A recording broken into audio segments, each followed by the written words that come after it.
Às vezes, nós tentamos pôr a palavra de Deus para funcionar no melhor do nosso entendimento e as coisas parecem não funcionar. E nos perguntamos por quê? Por que foi que não funcionou para mim? Bem, você também tem que entender que a vida de um cristão também é um processo de crescimento. Ou seja, você tenta aprender, descobrir o que mais você deveria ter feito. Não ache que você já fez tudo. Não, você já fez tudo o que sabia. E há uma grande diferença entre fazer tudo o que deveria ser feito e fazer tudo o que você sabe. Sabe, o que você sabe pode simplesmente não ser suficiente. E Deus disse: o meu povo é destruído por falta de conhecimento, ou seja, ele disse: eles não sabem. Então, a falta de conhecimento é o ponto fraco da maioria do povo de Deus. É aí que eles têm problemas.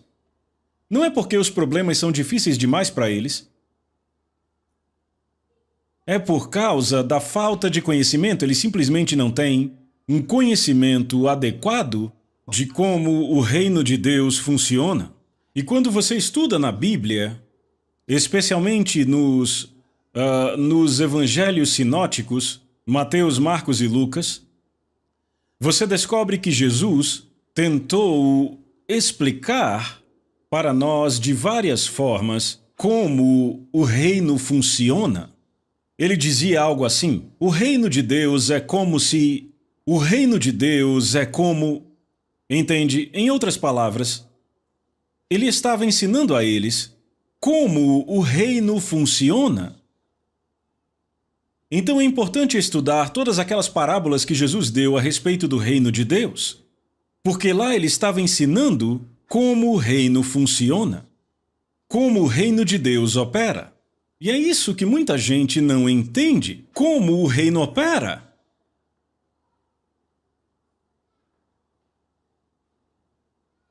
Como funciona?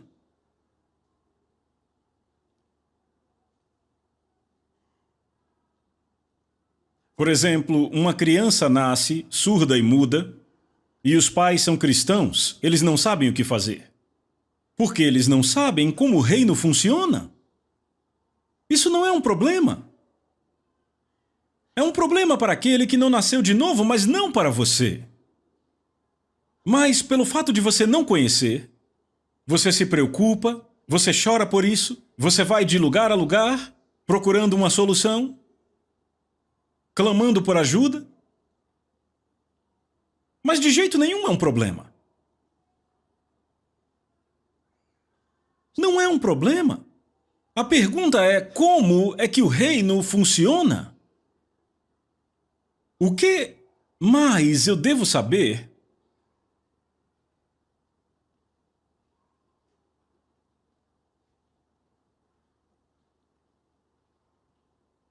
E então, onde fica a linha desenhada entre a fé e a incredulidade?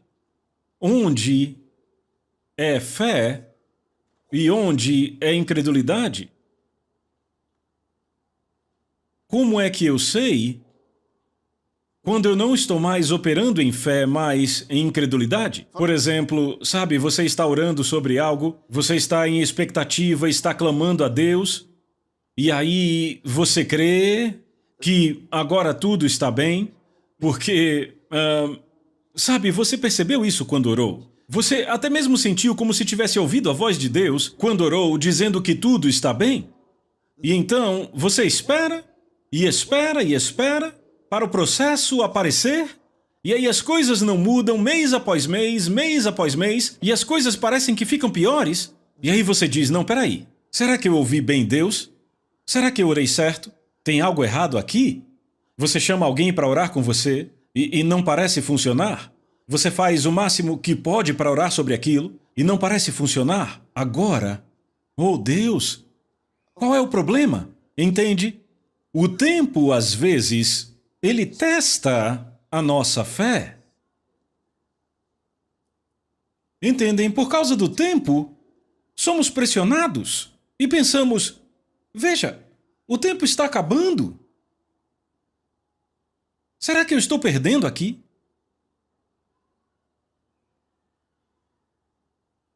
A pergunta é: como é que eu sei que aquilo sobre o que eu estou orando eu recebi?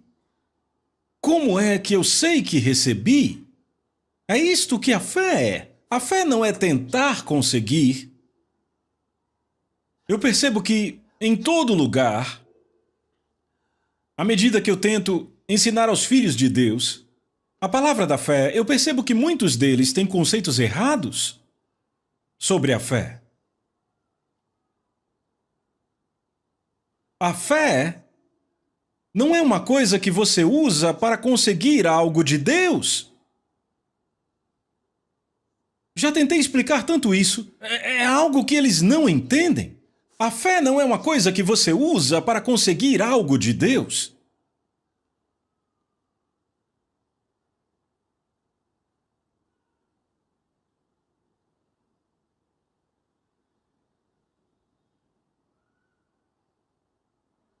Você me ouviu?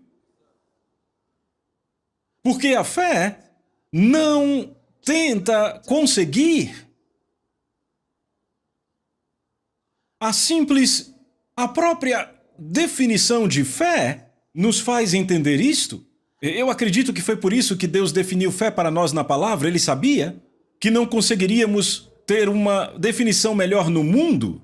Todos os livros de estudo sobre fé, tudo que os dicionários dizem sobre fé, não te dão uma definição boa sobre fé. Eu já estudei várias definições e descobri que a definição na Bíblia é a melhor definição de fé.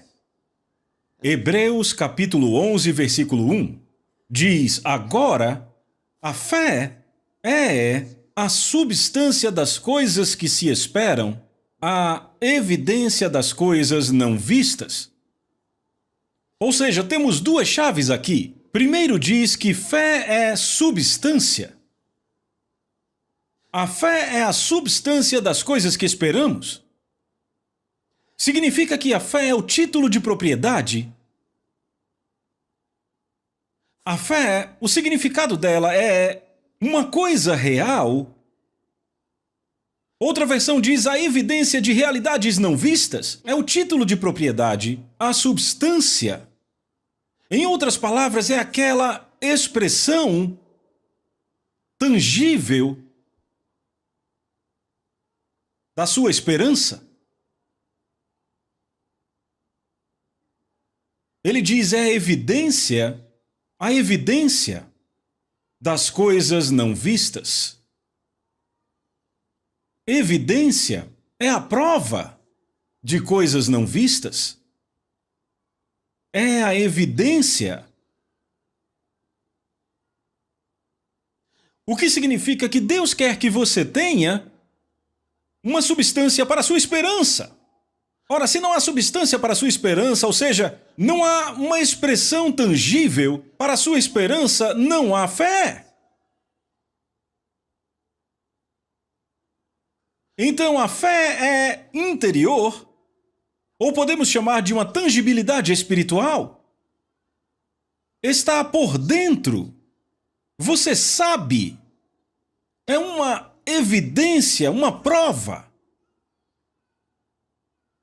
Você não pode ter fé sem saber que você a tem. Você está me ouvindo? Você não pode ter fé sem saber que a tem.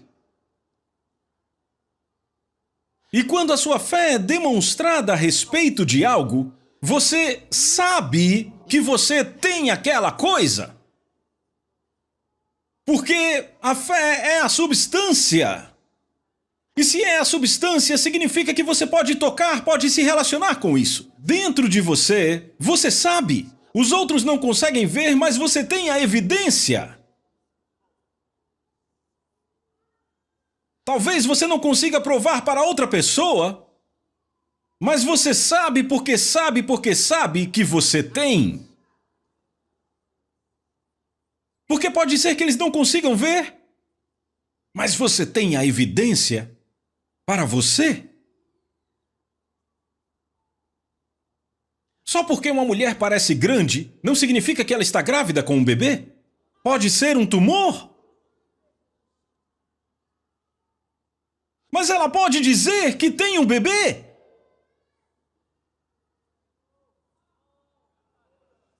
Então o tamanho não é a evidência. Mas ela sabe. Você ainda está aqui. Quando você entende a fé, seus medos desaparecem. Porque a fé é o oposto do medo. O medo é confiar na habilidade daquela coisa que você não quer, na presença dela ou no poder dela. Fé é confiar na habilidade de Deus, mas o medo é confiar na habilidade do seu adversário. Se você tem medo do que o diabo pode fazer com você, significa que você confia na habilidade do diabo? Ou seja, você tem fé no diabo? Então, medo é a fé negativa. Então não existe ninguém que não pode ter fé. Aleluia! Por que é que eu estou dizendo isso hoje? Alguém precisa disso? Esse nem é o assunto sobre o qual vou falar. Alguém precisa disso hoje. Aleluia!